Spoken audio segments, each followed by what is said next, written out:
땅들은요, 생성된 그대로 평생 유지되는 것이 아니라 지구 내부에서 발생하는 힘 때문에 이러한 땅들은 다양한 형태로 변형이 될 수가 있습니다. 그래서 그때마다 땅들은 휘어지기도 하고 끊어지기도 하면서 특징적인 지질 구조를 나타내게 되는데요. 이러한 지질 구조를 보면요, 얘가 어떠한 힘을 받았었는지를 추정을 해볼 수가 있습니다. 그래서 이번 시간에는요, 다양한 지질 구조와 얘가 어떠한 힘을 받아서 이러한 지질 구조가 생겼는지에 대해서 알아보도록 하겠습니다. 먼저 습곡이라는 지질 구조에 대해서 알아보도록 할 건데요. 습곡은 양옆에서 이렇게 미는 힘에 의해서 생긴 지질 구조가 습곡입니다. 이렇게 양옆에서 미는 힘을요, 횡압력이라고 이야기하는데요.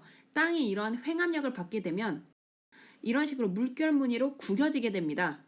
그런데 이렇게 물결 무늬로 구겨지게 되면 땅이 이렇게 위로 튀어오르는 땅의 구조가 있을 것이고, 이렇게 아래로 굽어지는 땅의 구조가 생기겠죠. 이렇게 위로 튀어나와 있는 부분을요, 이 습곡에서 튀어나와 있는 부분을 배사라고 하고요. 그 다음에 아래로 밑으로 들어가게 되는 부분을 향사라고 이야기합니다. 그래서 이러한 배사와 향사가 나타나는 구조를 습곡이라고 우리가 볼 수가 있고요.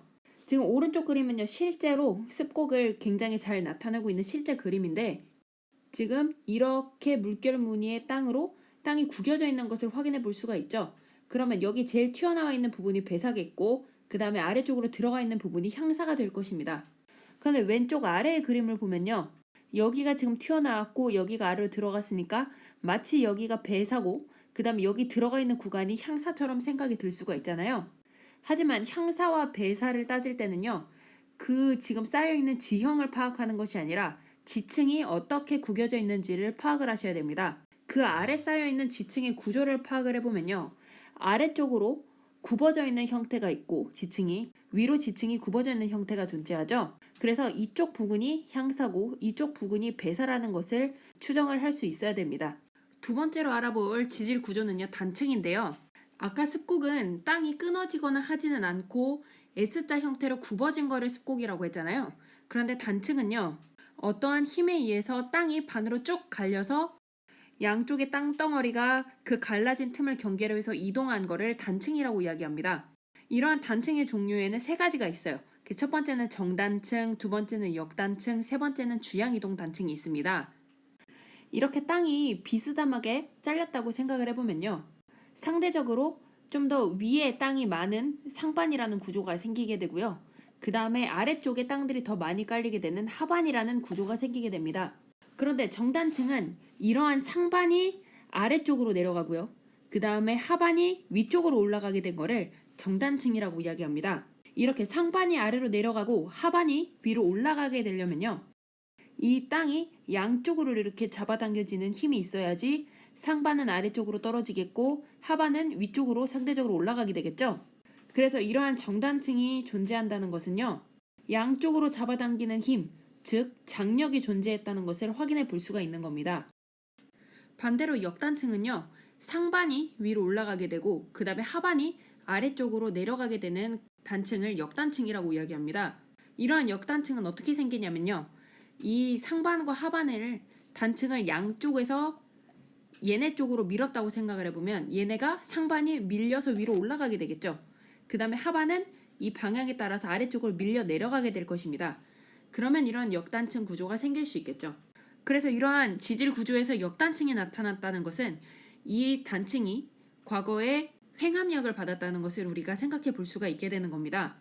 그리고 마지막으로 주양이동 단층은요, 이렇게 갈려져 있는 틈에서 위아래로 이동하는 것이 아니라 양옆으로 땅들이 이동하게 됐을 때 나타나는 것을 주양이동 단층이라고 합니다.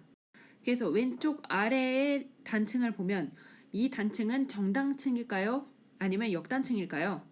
그렇죠. 얘랑 같은 지층인데 얘가 지금 상반인데 얘가 아래쪽으로 더 내려갔죠? 얘보다? 그래서 얘는 정단층이라는 것을 우리가 추정해 볼 수가 있는 거고요. 그 다음에 얘가 상반이고 얘가 하반인데 지금 상반에 있는 지층이 위로 올라간 것을 볼 수가 있고 그 다음에 하반에 있는 지층이 밑으로 내려간 것을 볼 수가 있죠. 그러면 얘는 역단층이 되는 거죠.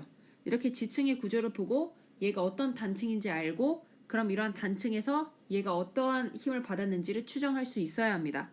그래서 이러한 단층이 발생하면요, 수직적인 이동이 위아래로 이렇게 발생하기 때문에 절벽이 만들어질 수도 있고 단측면을 따라서 이동하는 거기 때문에 굉장히 마찰이 심하겠죠? 그래서 지진이 발생하기도 합니다.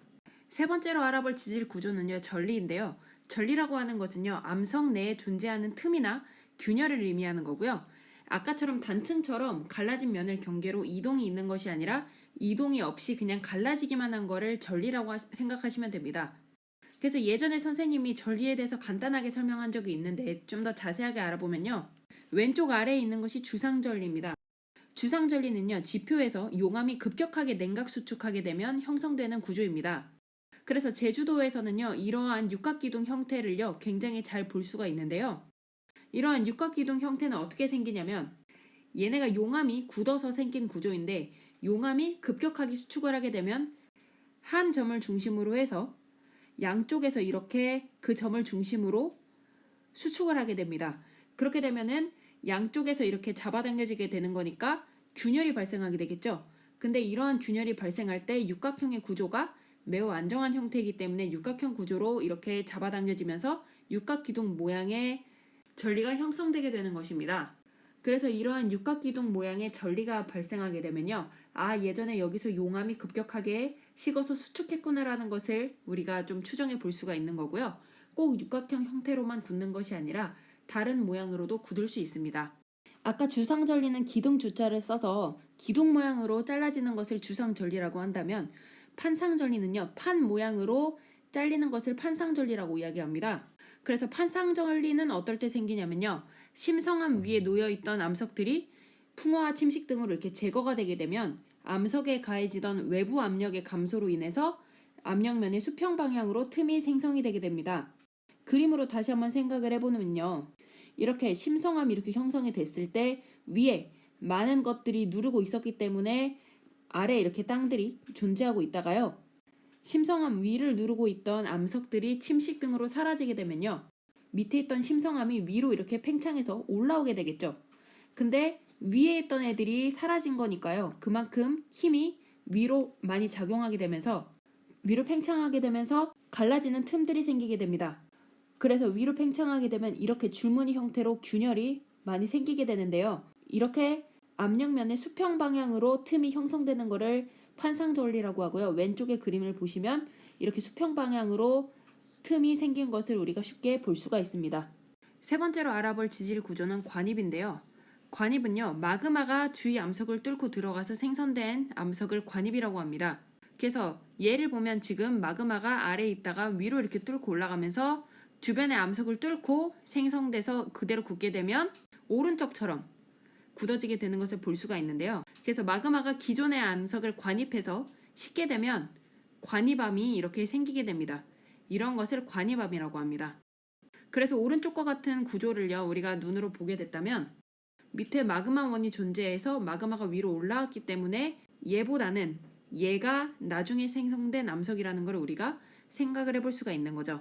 그리고 포획이라는 것도 있는데요. 마그마가 아래에서 위로 올라와서 굳게 될 때요, 주변의 암석을 이렇게 가두는 경우가 생깁니다. 그래서 기존에 있던 암석을 가뒀다고 해가지고 포획이라고 이야기하는데, 그래서 얘가 나중에 지표로 드러나게 돼서 얘를 관찰을 해보면 이렇게 중간에 점 모양으로 기존의 암석들이 박혀 있는 것을 확인해 볼 수가 있습니다. 그러면 얘 지금 녹색으로 되어 있는 이 암석들은 원래 기존에 있었던 암석들이고, 주변에 있는 까만색 이 현무암들이 이러한 녹색 암석을 뚫고 녹색 암석의 일부를 포획했기 때문에 이러한 형태가 나타나는 것을 우리가 짐작을 해볼 수가 있습니다. 이렇게 마그마가 관입할 때요, 기존에 존재하던 암석의 조각이 마그마 속으로 이렇게 포획되는 것을 포획이라고 이야기합니다. 마지막으로 부정압에 대해서 알아볼 건데요. 부정압이라고 하는 거는요, 퇴적이 잠깐 중단되었다가 다시 오랜 시간을 거쳐 퇴적이 된 면을 부정한 면이라고 합니다.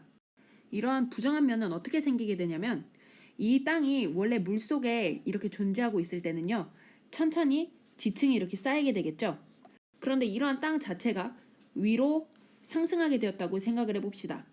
그럼 이렇게 물 밖으로 튀어나오게 되면요, 이 땅은요, 어떤 작용이 더 우세하게 나타날까요? 그렇죠. 퇴적보다는 침식 작용이 많이 일어나게 되면서 이 위로 더 이상 물질이 쌓이기가 쉽지 않아지겠죠. 그래서 오히려 물질이 쌓이기보다는 침식, 위에가 더 깎이다가 나중에 이 땅 자체가 어떠한 이유 때문에 다시 아래로 내려가는 즉 침강이 나타나게 되면요. 물이 다시 이 위에 존재하게 되면 다시 그 위로 이렇게 물질들이 쌓이게 되겠죠. 그러면 A와 B의 지층 사이에는요. 이 공간에는 계속 쌓이지 못하고 잠깐 공백이 있었던 거니까 A와 B 사이에는 굉장히 오랜 시간이 걸렸다는 것을 우리가 생각을 해볼 수가 있습니다. 정압이라고 하는 거는요. 땅이 물속 아래에 계속 존재했기 때문에 퇴적물이 끊기는 일 없이 계속해서 그 위로 쌓였을 때 정압이라고 하고요. 부정압이라고 하는 거는 연속적으로 계속 쌓이지 못하고 한 번 그 이상의 공백기가 존재할 때 부정압면이라고 이야기합니다. 그래서 실물 사진을 보시면요. 아래에 있는 얘와 위에 있는 얘 사이에 부정압이 이렇게 존재하는 건데요. 그러면 A와 B 사이에는 굉장히 오랜 시간적 공백이 존재했다. 혹은 다른 식으로 해석을 해보면 A가 위로 올라갔다가 침식돼서 다시 밑으로 내려가서 위에 B가 쌓이게 될 때는 땅이 위로 올라갔다가 내려가서 쌓이는 거기 때문에 굉장한 시간이 걸렸다는 것을 우리가 생각해 볼 수가 있는 거죠.